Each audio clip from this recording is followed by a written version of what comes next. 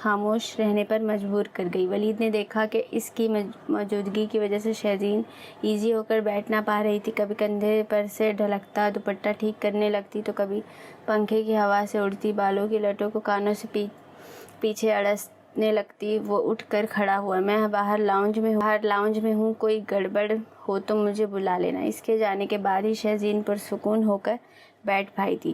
صبح تک نزہت کی طبیعت سنبھل گئی تھی۔ ولید کے اسپتال جانے کے بعد وہ سارا دن خالہ کی ذمہ داری میں لگی رہی تھی۔ دن اسی معمول سے گزر رہے تھے۔ شہزین انٹر کے امتحان کی تیاری کر رہی تھی۔ ولید کی وہی روٹین تھی، صبح کا گیا شام کو لوٹتا۔ اکثر تو نائٹ ڈیوٹیز کی وجہ سے رات بھر گھر نہیں آتا تھا۔ اس روز شہزین کے کالج کی وین مس ہو گئی تو وہ پیدل ہی چل پڑی۔ کالج میں پریکٹیکل چل رہے تھے اور وہ چھوڑنا نہیں چاہتی تھی۔ صبح 8 سوا 8 کا وقت تھا۔ گلیوں میں زیادہ چہل پہل نہ تھی۔ ابھی وہ گھر والی سڑک کے موڑ تک ہی پہنچی تھی جب 2 لڑکوں نے اس کا راستہ روک لیا۔ کیا بات ہے؟ وہ بری طرح گھبرا گئی۔ ارے یہ تو چڑیا کی طرح سہم گئی ہے۔ دونوں لڑکے ایک دوسرے کے ہاتھ پر ہاتھ مار کر کہکہے لگانے لگے۔ شہزین سائڈ سے ہو کر جانے لگی تو وہ آگے آ گئے۔ میری سرکار کچھ دیر رکیں تو صحیح۔ تو اور کیا، ابھی تو دید کی پیاس بھی نہیں بجھی۔ وہ لڑکا لوفرانہ انداز میں دوسرے کو آنکھ مارتے ہوئے بولا۔ ماری گھبراہٹ کے شہزین کی آنکھیں بھر آ گئیں۔ تبھی سامنے سے آتی گاڑی ایک جھٹکے سے وہاں رکی تھی۔ گاڑی میں سے نکلتے شخص کو دیکھ کر دونوں لڑکے دم دبا کر بھاگے تھے۔ کون تھے یہ؟ سرد سے لہجے میں دریافت کیا۔ پتہ نہیں۔ آنسو ضبط کرنے کی کوشش میں چہرہ سرخ ہو گیا تھا۔ تم گھر سے اکیلی کیوں نکلی؟ اس کا لہجہ اتنا کرخت تھا کہ شہزین کو اپنا دم نکلتا ہوا محسوس ہوا۔ وہ وین چھوٹ گئی تو کالج جانا اتنا اہم تھا، ایک دن کی چھٹی نہیں کر سکتی تھی؟ وہ نائٹ ڈیوٹی بھگتا کر آ رہا تھا۔ صبح ہی دماغ خوب تپا ہوا تھا۔ میرا پریکٹیکل تھا۔ بڑی بڑی سرمئی آنکھیں برسنے کو بیتاب تھی۔ اچھا اب رونے مت بیٹھ جانا، چلو میں چھوڑ دیتا ہوں۔ اور وہ ڈرتے ڈرتے گاڑی میں بیٹھ گئی تھی۔ اس واقعے کے بعد ولید نے اسے گھر سے تنہا نکلنے سے سختی سے منع کر دیا تھا۔ وہ خود بھی ڈر گئی تھی۔ امتحانات سے فارغ ہونے کے بعد 3 ماہ کی طویل چھٹیاں تھیں جن میں نزہت نے اسے گھرداری میں طاق کر دیا تھا۔ اسے خود بھی کوکنگ سے دلچسپی تھی، اس لیے یہ سب گراں نہیں گزرتا تھا۔ اس بورنگ روٹین میں حارث کا فون یہ حد خوشگوار جھونکا محسوس ہوتا تھا۔ شہزین کئی دن تک اس کی فون پر کی گئی کسی میٹھی سی بات کے سحر ڈوبی میں رہتی تھی۔ پڑوس میں شادی تھی جس میں اسے شرکت کرنا تھی۔ بینا اس کی کلاس فیلو بھی تھی۔ مہندی میں تو خوب ہلا گلا ہوا تھا۔ وہ اتنی پیاری لگ رہی تھی کہ وہاں تقریب میں ہی کئی لوگوں نے اسے پسند کر لیا، مگر نزہت خالہ بڑے فخر سے سب کو بتا رہی تھی کہ وہ ان کے حارث کی منگیتر ہے۔ بارات میں شرکت کرنے کے لیے اس نے شاکنگ پنک اور چائنا فیروزی کلر کا چوڑی دار پیجامہ قمیض اور 3 گز کا دوپٹہ زیب تن کیا تھا۔ اتنے لمبے دوپٹے کو سنبھالنا مشکل ہو رہا تھا۔ وہ دوپٹے سے الجھتی خود میں مگن خالہ کو بلانے ان کے کمرے کی طرف جا رہی تھی جب سامنے سے آتے ولید سے ٹکرا گئی۔ یا وحشت، یہ تم ہر وقت اندھے بیل کی طرح مجھ سے کیوں ٹکراتی رہتی ہو؟ سوری ولید چاچو، میں اس سے پہلے کہ اس کی بات مکمل ہوتی وہ آگے بڑھ گیا تھا، مگر یہ کیا؟ دوپٹے کا پلو بھی اس کے ساتھ ہی چلا گیا تھا۔ وہ تیر کی طرح پلٹا تھا۔ دوپٹے کے پلوں پر لگے ننھے گھنگرو میں سے ایک اس کی شرٹ کے بٹن سے الجھ گیا تھا۔ شہزین کا تو خون خشک ہو گیا جیسے یہ سب اس کی غلطی ہو۔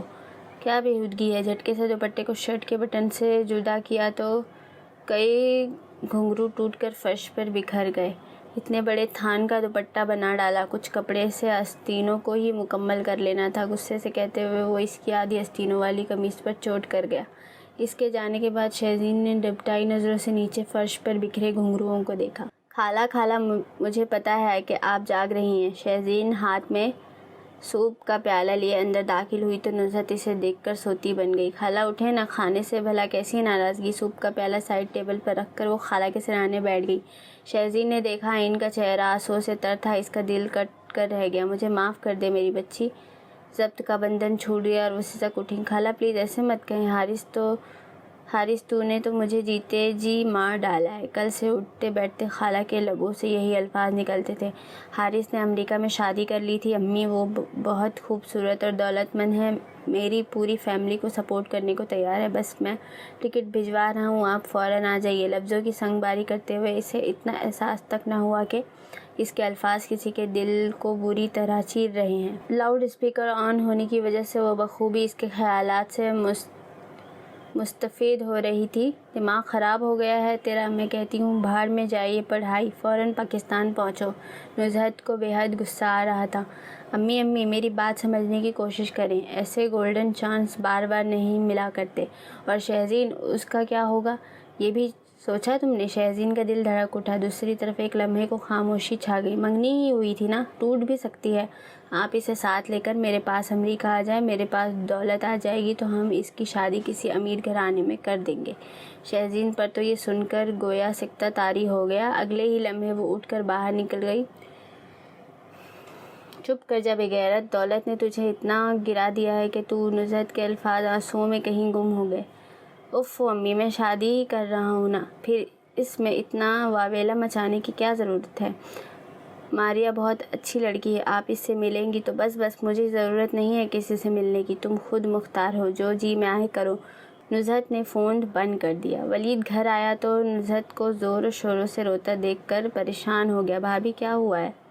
آپ اس طرح کیوں رو رہی ہیں؟ وہ حارث… کیا ہوا حارث کو؟ وہ حقیقتاً پریشان ہو گیا۔ اس نے مجھے جیتے جی مار ڈالا ولید، ایسی نافرمان اولاد سے تو بے اولاد ہونا بہتر ہے۔ کیا کیا ہے اس نے؟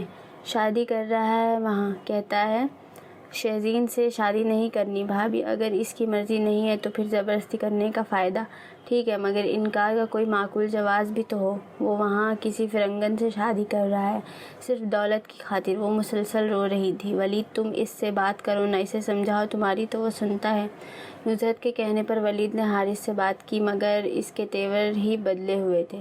ولید چاچو پلیز، یہ میرا ذاتی معاملہ ہے، آپ اس میں مت بولے۔ لحاظ اور مروت کی سب حدود وہ پار کر چکا تھا۔ ولید کی جگہ کوئی کم ظرف ہوتا تو یہ جتانے سے نہ چوکتا کہ آج اگر وہ امریکہ میں بیٹھا ہے تو صرف اس کی کوششوں سے، مگر وہ ولید احمد تھا۔ حارث کے رویے پر اس کا خون کھول اٹھا۔ محض چار سرسوں میں وہ اس حد تک بدل جائے گا اندازہ نہ تھا۔ حارث نے نزہت کو دوبارہ فون کیا تو انہوں نے دو ٹوک کہہ دیا کہ وہ ماں یا دولت میں سے کسی ایک کا انتخاب کر لے، اور وہ ایسا بدبخت نکلا کہ فقط جیسے آپ کی مرضی کہہ کر سارے رابطے منقطع کر دیے۔ کل سے نزہت بستر پر پڑی تھی۔ شہزین کو جتنے آنسو بہانے تھے بند کمرے میں بہا لیے۔ خالہ کے سامنے وہ بالکل فریش نظر آنے کی کوشش کرتی تھی، مگر اس کی سرخ آنکھیں سارا پول کھول دیتی تھی۔ گھر میں سناٹے راج کرنے لگے تھے۔ شہزین کے BA کے ایگزامز ہونے والے تھے اور خالہ بیمار پڑ گئی تھی۔ خالہ کی ذمہ داری اور گھر سنبھالنے کے چکر میں وہ ایگزامز کی تیاری نہ کر پائی تھی۔ ولید FCPS پارٹ 2 کی تیاری کر رہا تھا، اسے کھانے پینے تک کا ہوش نہ تھا۔ انہی دنوں بوا بیگم کی آمد ہوئی۔ وہ رشتے میں خالہ کی نند لگتی تھی۔ شہاب احمد سے بالکل ویسا ہی پیار تھا جیسے ایک بہن کو چھوٹے بھائی سے ہوتا ہے۔ شہاب احمد اکلوتے تھے تو نزہت اور نگہت، شہزین کی والدہ بھی، اپنے والدین کی 2 ہی بیٹیاں تھیں، بھائی کوئی تھا نہیں۔ والدین کے بعد لے دے کے شہزین کا سگا رشتہ واحد خالہ نزہت ہی تھی۔ بوا بیگم، جن کا اصل نام تو ثریا بتول تھا، مگر سب انہیں بوا بیگم کے نام سے پکارتے اور جانتے تھے۔ نزہت کی یہ حالت دیکھ کر بوا بیگم تو پھٹ پڑی تھی۔ حارث کو خوب برا بھلا کہا، دل کی بھڑاس نکل گئی تو نزہت کو دلاسا دینے لگی، اور پھر انہوں نے ہی نزہت کے دماغ میں ایک خیال ڈالا کہ وہ شہزین کی شادی ولید سے کر دے۔ چند ثانیے تو نزہت بوا بیگم کو تکتی رہ گئی۔ اے نزہت، تم یوں حیران ہو رہی ہو جیسے میں نے کوئی ناممکن بات کی ہو۔ آپا، یہ بات 100% ناممکن ہے۔ ولید کو تو آپ جانتی ہیں وہ کبھی نہیں مانے گا، اور پھر شہزین اس سے 8 برس چھوٹی ہے۔ لو بھلا، وہ کیوں نہیں مانے گا؟ اتنی حسین، سلیقہ مند اور شریف بچی ہے۔ میں جب سے آئی ہوں اسے دیکھ رہی ہوں، کیسے ذمہ داری سے گھر کو سنبھال رکھا ہے، اور یہ عمروں کی بھی تم نے خوب کہی۔ لو بتاؤ، 8 برس بھی کوئی فرق ہے؟ لڑکیاں تو دنوں میں ہی بڑی ہو جاتی ہیں، شادی کے کچھ ہی عرصے بعد میاں کے برابر لگنے لگتی ہیں۔ مجھے دیکھو، انور کے ابا سے 15-16 برس چھوٹی ہوں، مگر اب ان کی ہم عمر لگنے لگی ہوں۔